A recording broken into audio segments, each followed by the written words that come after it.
Everyone, how are you? So welcome back to prince education channel. So बच्चा party, कैसे हैं आप सब? जैसे कि आप लोग सभी जानते हैं कि आप लोग के बोर्ड एग्जाम आ चुके हैं, ठीक है। अब हमें यहाँ पर देखना है कि सब बच्चे इक्वल मेहनत करते हैं। मतलब सारे तो नहीं कह सकते, 100% तो नहीं कह सकते, बट काफी बच्चे ऐसे होते हैं जो इक्वल मेहनत करते हैं। मतलब कुछ बच्चे ऐसे हैं जिनके 100 मार्क्स आते हैं, कुछ ऐसे 96 आते हैं, कुछ ऐसे 90 आते हैं, कुछ ऐसे 80 आते हैं, बट मेहनत वो इक्वली करते हैं, ठीक है। या फिर हो सकता है 100 जिसने 100 मार्क्स स्कोर किए ना, उससे भी ज्यादा मेहनत की हो, बट उसके मार्क्स कम आते हैं। क्या रीजन है? क्या रीजन है कि टॉपर ऐसा क्या करके आता है अपने नोटबुक में कि एग्जामिनर उसको फुल मार्क्स देता है? ऐसा क्या करके आता है? ऐसी कौन सी पॉइंट्स, ऐसी कौन सी टिप्स को वो फॉलो करता है कि एग्जामिनर उसको फुल मार्क्स दे देता है और आपने भी उतनी ही मेहनत की है, उतने ही अच्छे से सब चीजें सही लिख के आए हैं और आपको फुल मार्क्स नहीं मिले? सो गाइज, यहाँ पर इस वीडियो में हम ये सारे पॉइंट डिस्कस करेंगे कि आपको अपनी नोटबुक को किस तरीके से रिप्रेजेंट करना है और एग्जामिनर आपके नोटबुक में क्या क्या चाहता है, किस तरीके से वो चेकिंग करता है, क्योंकि उसके पास एक नोटबुक को चेक करने के लिए ओनली 15 मिनट्स है। हर नोटबुक को वो 15 मिनट्स देता है, जिसमें वो चेकिंग भी करेगा और आपके मार्क्स भी सब कुछ उसमें राइट डाउन करेगा, ठीक है ना। आपकी नोटबुक भी चेक करेगा और साथ साथ मार्क्स भी देता जाएगा। उसके पास एक नोटबुक को चेक करने के कितने टाइम है? ओनली 15 मिनट है। उस 15 मिनट में आपकी नोटबुक चेक हुई है, उसी 15 मिनट में वो 100 मार्क्स लाने वाले बच्चे की नोटबुक चेक हुई है। ऐसा क्या है कि आपने उससे अच्छा लिखा और आपके मार्क्स कम आए हैं और उसके मार्क्स ज्यादा आए हैं। बेशक आपका हो सकता है कि स्कूल का फ्रेंड हो, ठीक है, आपका कलीग हो, आपका फ्रेंड हो, राइट, और आपने दोनों ने जब एग्जाम पेपर चेक किया तो आपको लगा मेरे तो उससे ज्यादा मार्क्स आएंगे, बट हुआ क्या? उसके ज्यादा मार्क्स आ गए आपसे। तो गाइस, ऐसा उसने क्या किया कि उसके 100 मार्क्स आ गए या ज्यादा मार्क्स आ गए और आपके कम आए हैं? ये सारी चीजें हम लोग इस वीडियो में डिस्कस करेंगे, इसलिए इस वीडियो को एंड तक देखना, बिकॉज ये आपको 100% मार्क्स स्कोर करा सकता है, ठीक है ना। इस वीडियो में जो पॉइंट्स मैं आपको बता रही हूँ यहाँ पे, उनको अभी से फॉलो करना स्टार्ट कर देना और एग्जाम में फॉलो जरूर करना। अगर आपने फॉलो नहीं किया तो गाइस फिर पछताना मत, फिर मत रोना कि मेरे मार्क्स कम आए हैं, ठीक है ना।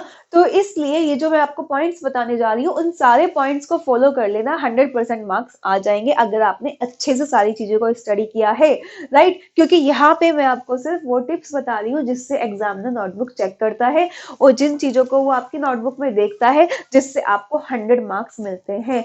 फुल मार्क्स कैसे मिलते हैं वो सीक्रेट्स आपको बताती हूँ। ओके, आइए देखते हैं। ये है आपके कुछ पॉइंट्स जो आपको फॉलो करने हैं, राइट। सबसे पहला पॉइंट क्या है आपका? First page impression, right. जब भी एग्जामिनर आपकी नोटबुक देखता है ना, ठीक है, उसके पास आपका नेम नहीं होता, ठीक है। ऐसा नहीं हो सकता कि आपने सिफारिश लगा दी, भाई इस बच्चे की कॉपी है और आपको इसके अच्छे मार्क्स देने हैं। भैया अब सीबीएसई बोर्ड का पैटर्न चेंज हो चुका है, अब वो सब चीजें नहीं होती। एग्जामिनर के पास सिर्फ कोडिंग वाला पेज जाता है, उसके अकॉर्डिंग आपकी नोटबुक चेक होती है। उसके पास 15 मिनट्स का टाइम है आपकी नोटबुक को चेक करने के लिए। नोटबुक आएगी, वो सबसे पहले नोटबुक उठा के देखेगा, तो सबसे पहले क्या दिखेगा उसको? फर्स्ट पेज दिखेगा। क्या दिखेगा? First page. और गाइस ध्यान रखना, first impression is the last impression, ठीक है। अगर आपने फर्स्ट पेज बहुत सुंदर तरीके से किया है, बहुत अच्छे से किया है, कोई कटिंग नहीं की है, पता है बहुत सारे स्टूडेंट्स क्या करते हैं, कोई भी लाइन होती है ना, मान लिया उसे गलत हो गया, ठीक है ना, तो उसको क्या करेगा, इट मीन्स हाई इस तरीके से लिखा और आपको ये नहीं लिखना, तो वो क्या करेगा, ऐसा कर देगा, राइट। यार ये नहीं करना। आपसे बाई चांस ये गलत हो गया तो सिर्फ एक क्या करना है, एक हल्का सा कट लगाना है और आगे लिखते चले जाना है, राइट। इसको इस तरीके से नहीं करना, क्योंकि ये एग्जामिनर की नजर में आता है कि यस, ये बच्चे ने बहुत ज्यादा मिस्टेक्स की है। अगर आप इस तरीके से गलत करेंगे तो एग्जामिनर आपको मार्क्स नहीं देगा, ध्यान रखना। अगर बाय चांस आपकी कोई मिस्टेक होती है तो सिर्फ हल्का सा कट लगाएंगे और आगे चलते जाएंगे। First impression is the last impression, ध्यान रखना। ये चीज तो आपको एवरी पेज पे फॉलो करनी है, ये नहीं कि सिर्फ फर्स्ट पेज पे। तो फर्स्ट पेज को इतना सुंदर सुंदर लिखना, फर्स्ट क्या, स्टार्टिंग के पेजेस कोशिश करना सभी सुंदर लिखना। आगे क्योंकि टाइम मैनेजमेंट करना है, पेपर पूरा करना है, थोड़ा स्पीडली लिखना, लेकिन अभी से अपना टाइम मैनेजमेंट स्टार्ट कर देना, राइट। अभी से जो टॉप 10 ईयर्स के क्वेश्चन पेपर है उन्हें सॉल्व करना स्टार्ट कर दो। घड़ी रख लो अपने पास 3 घंटे के लिए, उसके अकॉर्डिंग अपना पेपर लिख के सॉल्व करना स्टार्ट कर दो। और ये जो मैं आपको पॉइंट्स बता रही हूँ उनको फॉलो करना स्टार्ट कर दो, ठीक है ना। तो 100% फुल मार्क्स मिलेंगे, इसकी गारंटी है। राइट। सो आइए देखते हैं, फर्स्ट पेज इंप्रेशन आपको समझ आ गया, फर्स्ट पेज बहुत ही सुंदर तरीके से लिखना है। उसके बाद भैया क्या करना है, हाईलाइट्स करना है। हाईलाइट्स का मतलब जो भी आपके सबसे पहले हेडिंग जो भी होंगे आप लिखोगे ना, उनको आप हाईलाइट करेंगे, राइट। उसके बाद जो मेन पॉइंट होगा ना, उसको आप हाईलाइटर से हाईलाइट कर देंगे, राइट। या फिर आप पेन से अंडरलाइन करके भी हाईलाइट करके दिखा सकते हैं। अदरवाइज आप उस चीज को देखो, आपको पूरी नोटबुक किससे लिखनी है, ब्लू पेन से लिखनी है। मैं यहाँ पे बताऊंगी हैंड राइटिंग पूरी किससे लिखनी है, आपको ब्लू पेन से लिखनी है। लेकिन जो हेडिंग है वो किससे लिखनी है, आपको ब्लैक पेन से लिखने हैं, राइट। ब्लू एंड ब्लैक दो ही पेन आपके यूज होंगे। हेडिंग जो होगा आपको ब्लैक पेन से यूज करना है, और जो मेन आपको मैटर लिखना है आपको वो आपको किससे लिखना है, ब्लू पेन से लिखना है। बट जो आपकी मेन हेडिंग होगी वो आप ब्लैक पेन से लिखेंगे, या फिर कोई आप बहुत इंपॉर्टेंट लाइन लिख रहे हो उसको आप ब्लैक पेन से लिख सकते हो, अदरवाइज ब्लैक पेन से अंडरलाइन कर सकते हो। तो आपको क्या करना है, हाईलाइट्स करनी है चीजें, ठीक है ना। आगे और भी चीजें बताऊंगी जो जो आपको हाईलाइट करनी है, ठीक है। सो उसके बाद क्या करना है, गैप बिटवीन क्वेश्चंस, राइट। अगर आप एक क्वेश्चन लिख रहे हैं ना, सो उसके बीच में एटलीस्ट 2 लाइन का गैप लेंगे। क्या लेंगे, 2 लाइन का गैप जरूर लेंगे, और कोशिश करेंगे अंडरलाइन कर दे दोनों क्वेश्चन के बीच में। आपको साइड में दिखा दूंगी मैं, आप पेज देख सकते हैं, राइट। लेकिन ये भैया जो ये लाइन अंडरलाइन वाला ऑप्शन है ना, ये साथ साथ नहीं करना। पता चला आपका एग्जाम छूट गया, ठीक है ना, और पेपर छूट गया, और फिर आपको मैम आपने हमें बताया था अंडरलाइन करना, हमारा टाइम कम रह गया और पेपर छूट गया। भैया ये काम सिर्फ लास्ट के 5 मिनट्स में करना है, जब आपका एग्जाम पेपर कंप्लीट हो जाए। उसके बाद स्केल उठा के सारे क्वेश्चन के जो बीच में, 2 क्वेश्चन के बीच में, 2 क्वेश्चन के बीच में जो आपने गैप छोड़ा था, उनमें आप अंडरलाइन कर देंगे, राइट। सो ये आपको जब आप पेपर सॉल्व कर रहे हैं तब नहीं करना है, इस चीज का ध्यान रखना। स्टार्टिंग में सिर्फ आपको 2-2 लाइन का गैप छोड़ के चलना है, 2 से 3 लाइन, बस 2 लाइन मैक्सिमम में बहुत है, ठीक है। 2 लाइन का गैप छोड़ के चलना है, और आपको लास्ट में अंडरलाइन कर देना है, दोनों के बीच में एक लाइन ड्रॉ कर देनी है, जिससे कि एग्जामिनर को क्लियर नजर आ जाए, अच्छा ये नेक्स्ट क्वेश्चन स्टार्ट हो रहा है भाई, राइट।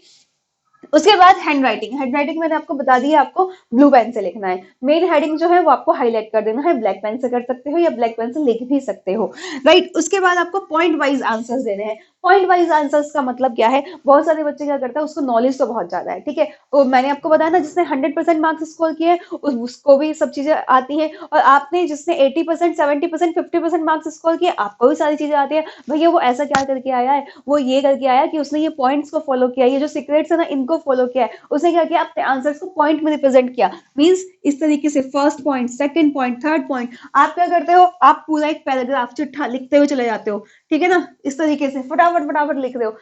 अरे एग्जामिनर के पास कितने मिनट्स है, 15 मिनट्स है, बताया है ना। एग्जामिनर आपके 15 मिनट से पूरी नोटबुक पढ़ सकता है क्या, नहीं पढ़ सकता। तो वो ये आपका पैराग्राफ नहीं पढ़ेगा, वो क्या देखेगा, पॉइंट देखेगा।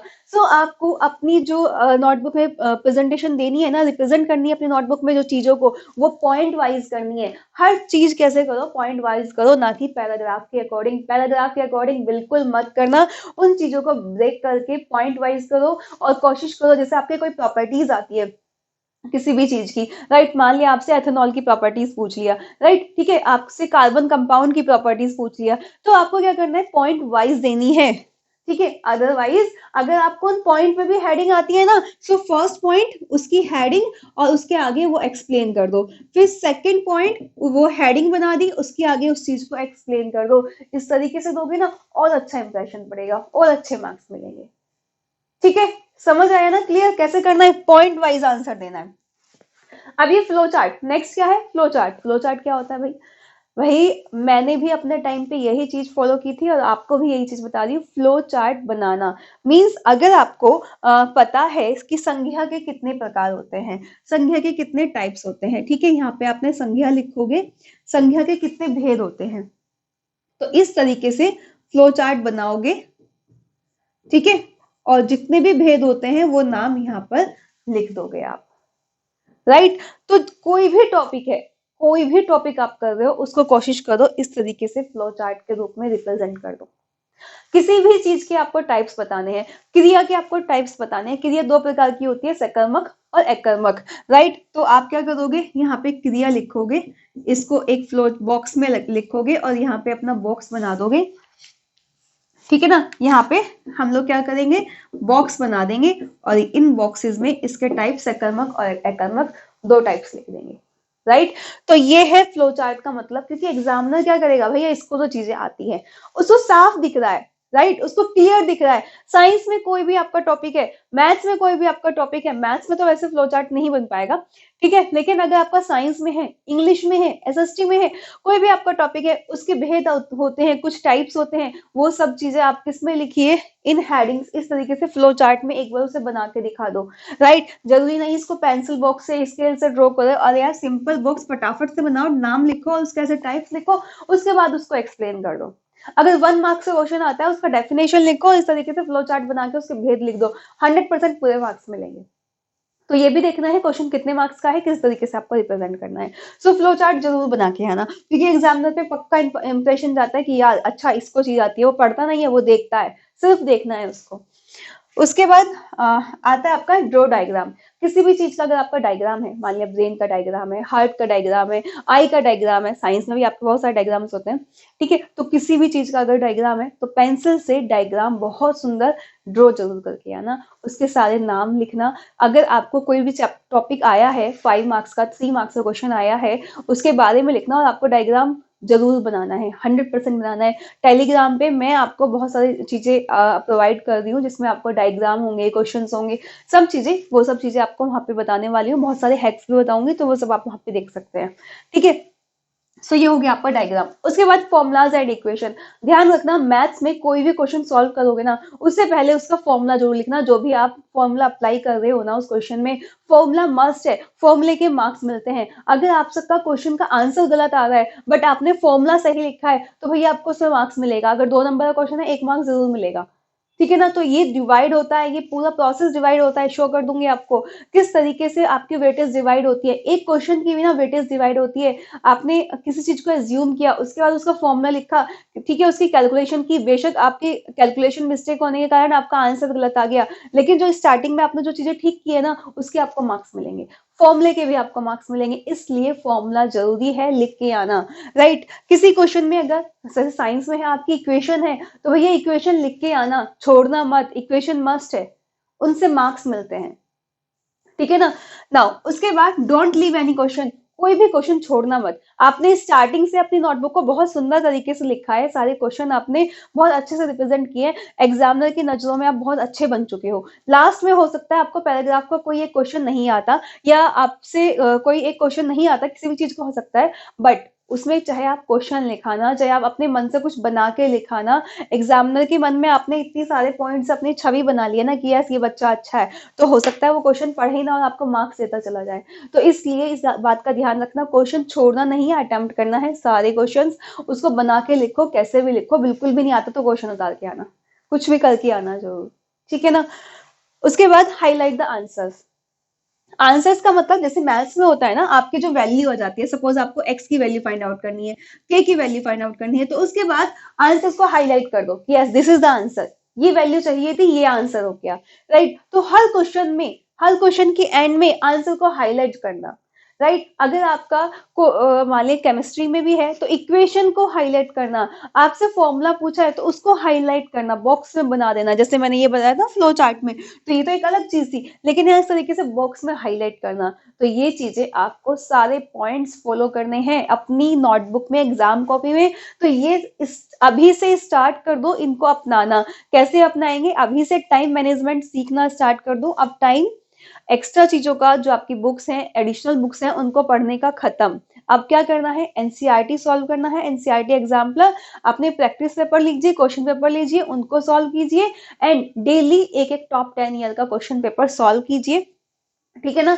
ये पॉइंट्स फॉलो कीजिए, आप टाइम मैनेजमेंट करना सीख जाएंगे। 100% ये गारंटी है कि आपका फर्स्ट डे आपका पेपर पूरा नहीं होगा 3 आवर्स में, ध्यान रखना, ठीक है। जब आप 3-4 दिन डेली पेपर देंगे, पेपर की प्रैक्टिस करेंगे, उसके बाद आपको टाइम मैनेजमेंट आ जाएगा, अच्छा मैं ये मिस्टेक कर रहा था, मुझे ये स्पीड अपनानी है, तब मैं अपना एग्जाम पेपर पूरा कर पाता हूँ। तो ये प्रोसेस आपको अभी से स्टार्ट कर देना है, अपना टाइम मैनेजमेंट स्टार्ट करना है, ये सीक्रेट्स जो मैंने आपको बताए हैं ये फॉलो करने हैं। ओके, सो अगर आपको समझ आया, अच्छे लगे तो वीडियो को जल्दी जल्दी लाइक करके कमेंट करके बताइए कि आपको और किस चीज की वीडियो चाहिए और ये आपको कैसा लगा।